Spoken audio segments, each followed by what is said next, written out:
បាទសួស្តីពុកម៉ែបងប្អូនទាំងអស់គ្នាបាទយើងវិលត្រឡប់មកជួបខ្ញុំម្ដងទៀតនៃការធ្វើនៅដំណោះឆ្នោតថ្ងៃទី8ខែ6ឆ្នាំ2025ហើយនេះគឺជាលេខក្នុងឆាតរបស់ខ្ញុំកាលពីថ្ងៃទី7បងប្អូនបាទគឺចូលនឹងម៉ោង6:30នាទីបាទគឺចូលលេខ67ត្រង់ផ្លឹងតែម្ដងនៅក្នុងប៉ុកខាងក្រោម BCD វេលាម៉ោង6:30នាទីកាលពីថ្ងៃទី7ម្សិលមិញ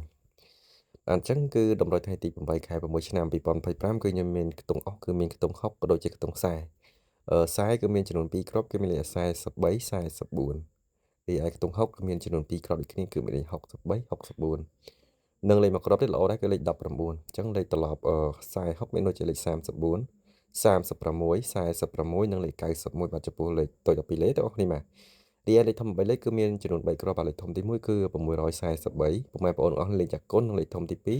647លេខគុណនេះគ្នានិងលេខធំចុងក្រោយគឺ493ពុកម៉ែបងប្អូនទាំងអស់គ្នា លេខនៅថ្ងៃនេះគឺលេខល្អពុកម៉ែបងប្អូនទាំង2លេខនិង3លេខទាំងនេះ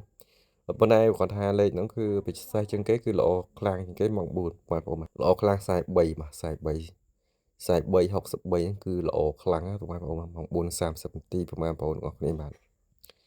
រីឯ19វិញល្អពេលយប់ទាំងអស់ពេលយប់បាទពេលយប់ម៉ោង6:30នាទីទាំងនេះ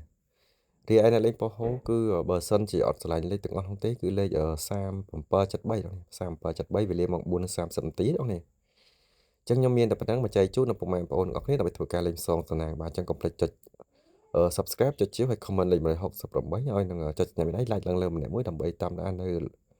តម្រុយល្អៗពីខ្ញុំបាទជារៀងរាល់ថ្ងៃបាទជូនពរហែងៗទាំងអស់គ្នាទាំងម៉ោងចឹងអ្នកនរអាចលេងម៉ោង10រហូតដល់ម៉ោង6យប់បានឆ្នោតយូរបងប្អូនបាទចឹងគឺមានតែប៉ុណ្្នឹងមកចែកជូនដល់ពុកម៉ែបងប្អូនទាំងអស់គ្នាហើយក្នុងឆាតគឺខ្ញុំបើកតែគឺខ្ញុំបើកម៉ោង4និងម៉ោង6បាទចឹងសង្ឃឹមថាហែងៗទាំងអស់គ្នាផងដែរបាទគោរពលាជួបគ្នាថ្ងៃស្អែកបន្តទៀតផងដែរបាទ